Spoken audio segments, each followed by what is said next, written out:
সকালবেলায় উঠে মানে এত কাজ থাকে যে কোন কাজটা আগে করব আর কোন কাজটা পরে করব সেটা আমার মাথাতেই ঢোকে না।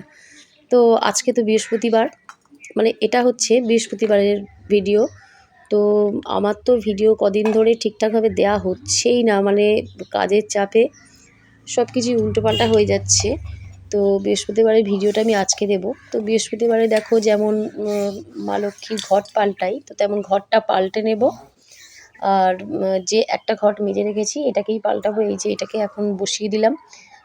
আর হচ্ছে আমের পল্লব হচ্ছে পেতলের আছে, তো ওটাকেই বসিয়ে দেব।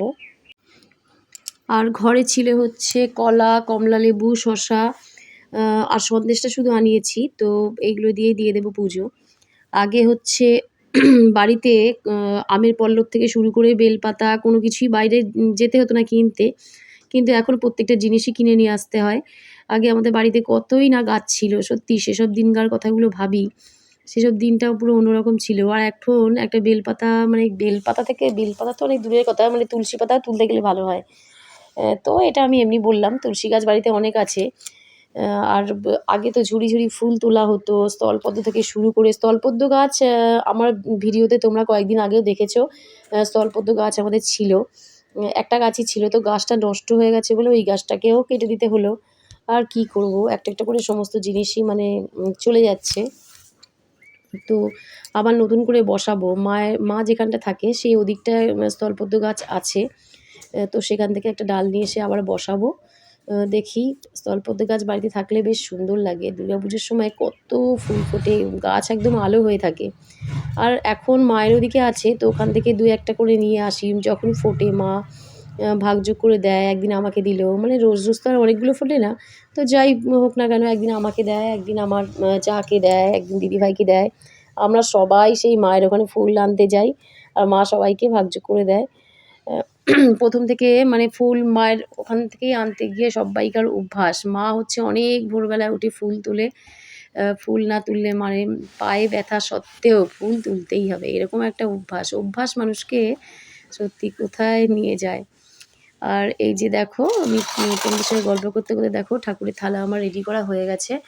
আর আরেকবার মুছে নিলাম, কারণ এখানে ফলটা কাটতে গিয়ে একটু জল টল পড়ে গিয়েছিল, তো তার জন্যে ভালো করে সিংহাসনের আশপাশটা মুছে নিলাম। এখন হচ্ছে পুজোটা আমি দিয়ে নেব।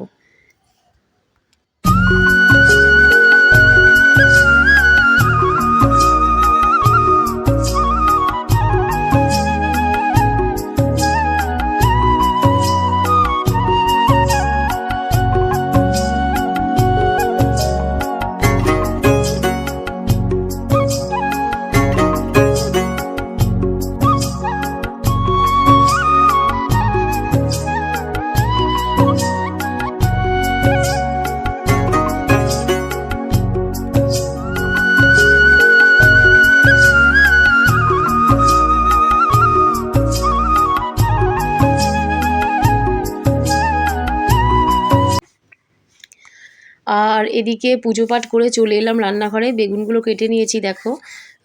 হবে হচ্ছে বেগুন পোড়া। এই শীতকালে এখন তো বেগুন পোড়া খেতে বেশ ভালো লাগে। বেশ কাঁচা পেঁয়াজ, কাঁচা লঙ্কা, সর্ষের তেল আর ধনেপাতা দিয়ে মেখে একদম একটুখানি চিনি দিয়ে দিতে হবে, যাতে আর কি স্বাদটা ভালো হয়। আর এই যে পুজো দিয়ে প্রসাদটা আমি তুলে রেখেছি এখানে। আর কুমড়োটা দেখতে পাচ্ছ, কুমড়োটা কিন্তু খুব ভালো কুমড়ো, একটু রোদ্রে দিয়ে রেখেছি। এটা তো আজকে আর রান্না হবে না। আর এখানে দেখছো এটা গাঁদা ফুল গাছে আমি বীজ তৈরি করছি, এর থেকে গাছ বসাবো। তো গাছ যখন বসাবো সেটাও তোমাদেরকে দেখাবো, তোমাদের সঙ্গে শেয়ার অবশ্যই করব। এখন এটাকে আপাতত শুকিয়ে নেব, ভালো করে শুকিয়ে তারপরে এটা থেকে গাছগুলো হবে। আর এই যে বেগুন পোড়াটা আমি মেখে নিয়েছি, সমস্ত কিছু রেডি করে এখন রাখছি। গ্যাস ট্যাস পরিষ্কার করেছি, তবে আরেকবার পরিষ্কার করতে হবে, কারণ একটা রান্না বাকি আছে, যেটা হচ্ছে শিম বাটা করব। তো শিম আমার 2 ছেলের মধ্যে কেউ খায় না, একদম খেতে চায় না, এমনকি আমি নিজেও ভালোবাসি না। তো আজকে আমি ওদেরকে বুঝতে দেব না যে আমি ওদেরকে শিম বাটা খাওয়াচ্ছি। তো বেটে বুটে দিলে মোটামুটি যেটাই রান্না করি না কেন ওরা খুব ভালোভাবে খায়। যেমন পটলের খোসা বাটা, তোমরা জানো আমার ভিডিওতে তোমরা দেখেছো, আমরা যেটা মানে খুবই খাওয়া হয় বাড়িতে।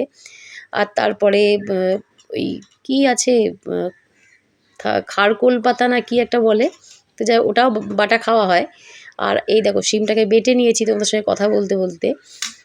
শিম বেটে নিয়েছি, তার মধ্যে হচ্ছে রসুন বাটা আছে, আর হচ্ছে কালো জিরে বাটা, আর কাঁচা লঙ্কা বাটা। তো রান্নাটা আমার হয়ে গেছে, দেখতে ঠিক এমন হয়েছে। তো এটা দেখতে পাচ্ছ মানে খুব অল্পই আছে। এটা মানে রান্না করার পর এটা মানে কুলিয়ে উঠতে পারছিলাম না আমি। আর এই যে মাছের ঝালও করেছি, সবাই মানে এতটা চেয়ে চেয়ে খাচ্ছিল। তো যাই হোক, খাওয়া দাওয়া কমপ্লিট করে বিকেলবেলা একটুখানি ঘুম দিয়ে নিলাম। আর সন্ধেবেলায় বসেছি এক রাশ সেলাই নিয়ে। আমার কাজের জন্যে, মানে এই চাঁদমালা কাজ করার জন্যে আমার সেলাই ফোড়াই একদমই হচ্ছে না। তো তার জন্যে আমাকে অনেক বকা খেতে হচ্ছে বাড়িতে। ২-১টা সেলাই ফোড়াই নিয়ে বসেছি। এই দেখো সুতোর পুরো বাস্ক নিয়ে বসে পড়েছি। আর ১ কাপ চা করে নিয়ে বসে পড়েছি। এখন আমাকে সারাটা সন্ধে বসে ভেবেছি যত সেলাই ফোড়াই আছে সমস্ত আজকে কমপ্লিট করব, যত রাত হয় হবে। তো সেলাই বাস্কও নিয়ে এসেছি। আর তোমাদের দাদাভাইয়ের একটা পাঞ্জাবি আছে, পকেটটা খুলে গেছে। পাঞ্জাবি একদম ভালো, শুধু পকেটটা খুলে গেছে, সো সেটাকে লাগাবো। আর হচ্ছে গুনগুনের ২-১টা জামা নিয়েছি। আর এই দেখো সেই খোলা পকেটটা, জানি না খোলা পকেটটা লাগাতে পারবো কি না, কোথা দিয়ে যে কী সেলাই করে দেবো। তো যাই হোক, চলো বন্ধুরা, আজকের ভিডিওটা এটুকুই। দেখা হবে আবার কালকে নতুন ভিডিও। সবাইকে টাটা।